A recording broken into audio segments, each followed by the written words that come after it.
According to the Nigerian Upstream Petroleum Regulatory Commission (NUPRC), Nigerian oil production target for the year 2025 is set at 2.1 million barrels per day. To this end, the Minister of State Petroleum Henikin Lokpobiri, during his visit to the bombed pipeline in Bayelsa State, called for drastic action against economic saboteurs for Nigeria to achieve the target. In this report, our correspondent Dele Fason takes a look at the threats and bombing of oil facilities in the Niger Delta region and the need for proactive measures by the federal government.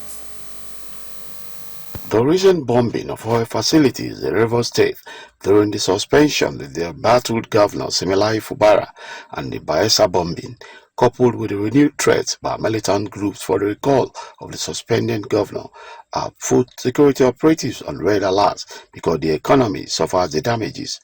The Delta chairman of the Police Community Relations Committee, who was on a pipeline sensitization campaign in the creeks, a security expert and rights activist, condemned the act of pipeline vandalism.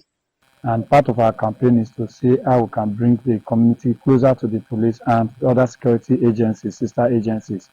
And part of this campaign is also see that how we protect our heritage, how we protect things that make up our society. And we strongly stand against those that are seeing a vandalization of pipeline as a means of livelihood. We strongly say no to it. We encourage our youth to stay far away. Let us see how we can protect things that will make our society grow, development, bring about peace to our... Fortunate that people still indulge in bombing pipelines in our climate.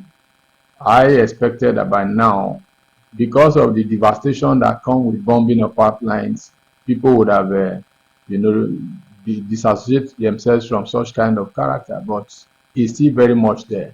The danger in that is that, of course, one, the pollution that comes with, and the economic life that it affects. There are several dangers that come with bombing of pipelines.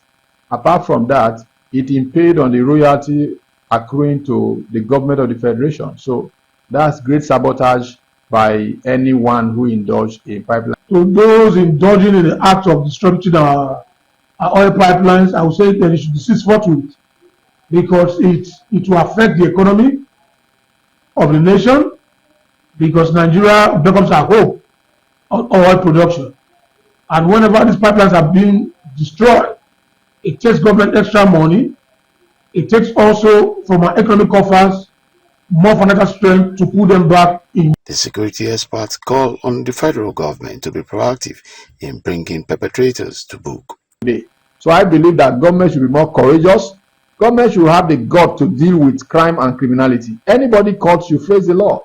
There are criteria of law that deals with, those who commit such heinous crime against the state.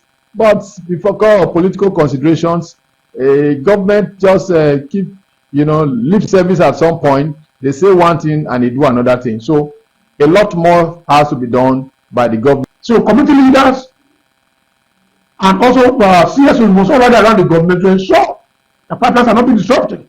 And I must give kudos to the Tompolo-led Transitional Security Services.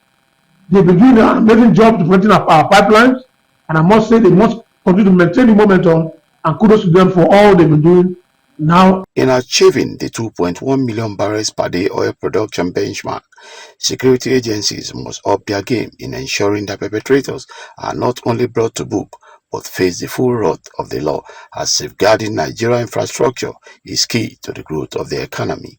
From Delta State, Dele Fason reporting for Galactic TV News.